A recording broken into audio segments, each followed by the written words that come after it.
Esok pagi dengan berkas aliansi di tangannya, Taehyung berdiri di atas dermaga pribadi. Di hadapannya kapal hitam milik Natalia bersandar. Bendera Volkova berkibar di ujung tiang.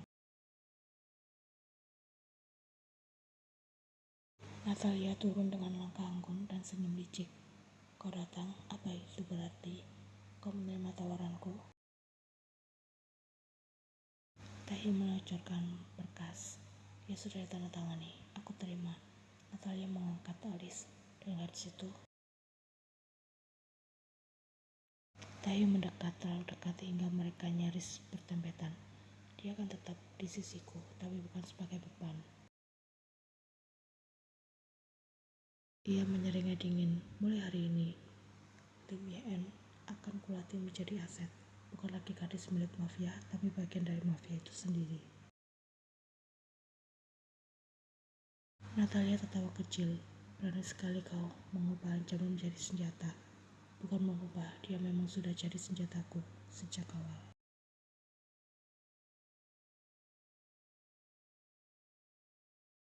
Di ruang pelatihan markas bawah tanah, Yen berdiri di tengah ruangan gelap. Wajahnya tegas, keringat mengalir, tangan memegang dengan postur siap tembak.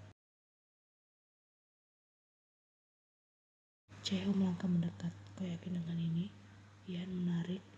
Satu peluru menembus kepala target kayu 15 meter di depannya.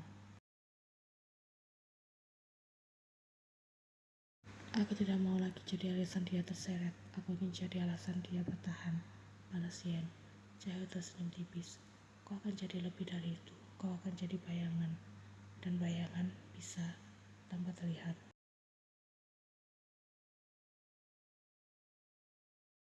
Hari-hari berikutnya yang dilatih oleh 3 orang terbaik dari jaringan Taehyung.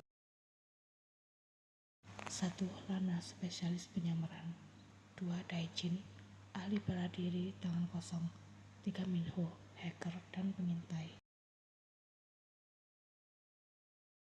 Ia diajarkan cara membongkar senjata dalam 6 detik, cara dengan benda apapun dalam ruangan, cara membaca ekspresi hanya dengan nafas dan gerakan pupil mata. Taehyung mengawasi dari balik kaca satu arah. Wajahnya tidak menunjukkan ekspresi, tapi matanya menyimpan kebanggaan yang sulit disembunyikan. Dia lebih cepat dari semua yang aku punya. Bukan karena dia kuat, tapi karena dia punya alasan, gumamnya.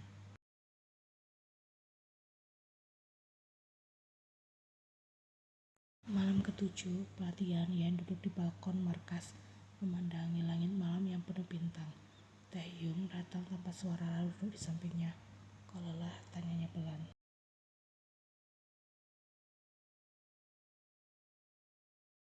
Lebih ke sadar kalau selama ini aku terlalu lemah, balas Yen.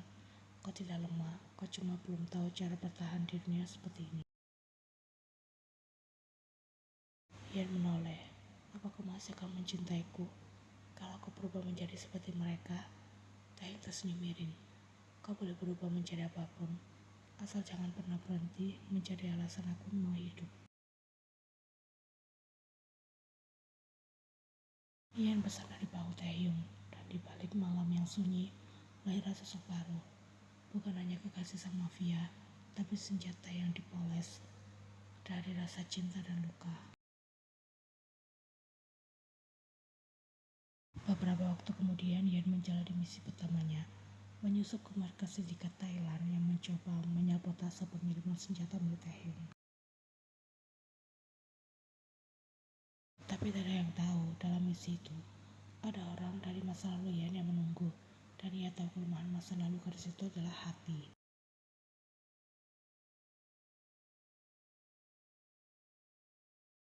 Langit Bangkok malam itu berwarna merah tua, terpantul dari lampu-lampu pelabuhan ilegal di tepi sungai Chao Phraya. Yen duduk di dalam van pengintai, mengenakan wig hitam pendek dan setelan agen ekspor impor palsu. Di telinganya ada earpiece kecil yang akan mengalirkan suara Jaeho dari markas pusat besar. Operasi ini hanya pengalihan.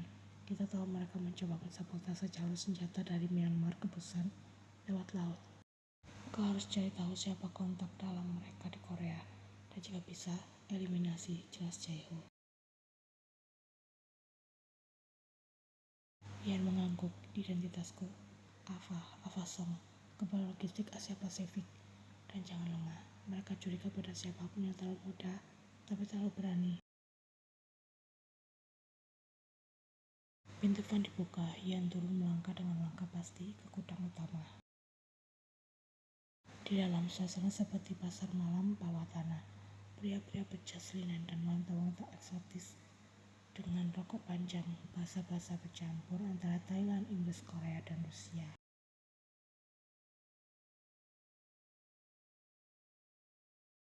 Ia menyodorkan kartu identitas palsunya, Ava Song, perwakilan perusahaan pengangkutan Samdolin dari Busan. Penjaga mengangguk dan mempersilakannya masuk, tapi saat ia melangkah ke ruangan tengah, jantungnya seolah berhenti berdetak sesaat. Di tengah para pemimpin sindikat duduk seorang pria berkacamata hitam mengenakan jas putih gading, Park Ung-sung. Pemuda yang pernah Ian sukai namun ditolak akan sebelum ia sempat menyatakannya, dan hubungan itu berlanjut tanpa ikatan. Ung-sung juga orang yang pertama yang mengajaknya kabur dari rumah, orang yang pernah membawanya kabur di malam ia hampir oleh rentenir ibunya. Suara pria itu tiba-tiba memanggil. Ian berpaling, berpura-pura tidak kenal. Ung-sung berdiri perlahan, lalu tersenyum sinis. Kita pernah bertemu kan? Atau kau hanya mirip dengan hantu dari masa laluku? Ian menahan nafas. Saya rasa Anda salah orang. Sayang sekali, ucap Ung-sung sambil menyesap buahnya. Padahal aku suka hantu, apalagi yang manis sepertimu. Suara Jaeho bicara cepat terdengar di telinga Ian. Kau harus keluar dari sana, sekarang. Orang itu masuk daftar merah bos Kim. Dia pengkhianat, penjual data, dan dia tahu siapa kau sebenarnya. Ian menggetarkan gigi. Kalau aku pergi sekarang, kita akan kehilangan semua akses. Aku bisa tangan ini. Nona Lin, percayalah padaku.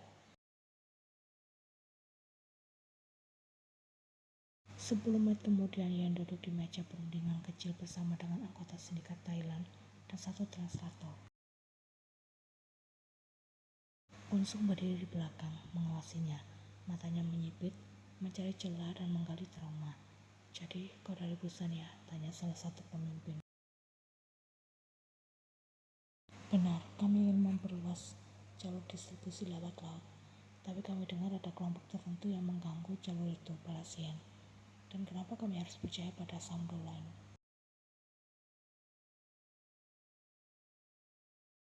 Karena jika Anda bekerja sama dengan kami, Anda tak perlu lagi khawatir soal Kim Tae-hyung. Kami punya informasi orang dalam. Semua orang terdiam, termasuk Ung-sung. Ian meletakkan flash disk kecil di atas meja. Isinya rute pengiriman, sandi komunikasi, dan jadwal patroli perairan Busan. Orang-orang saling pandang. Kalau info ini benar, kami akan berikan kalian akses penuh ke pelabuhan Ayutthaya. Dan kalau ternyata palsu, tanya Ung-sung pelan, kini mendekat. Ian menatap matanya dingin. Kau tahu aku bukan pembohong, tapi kau juga tahu aku tidak segan-segan membohong.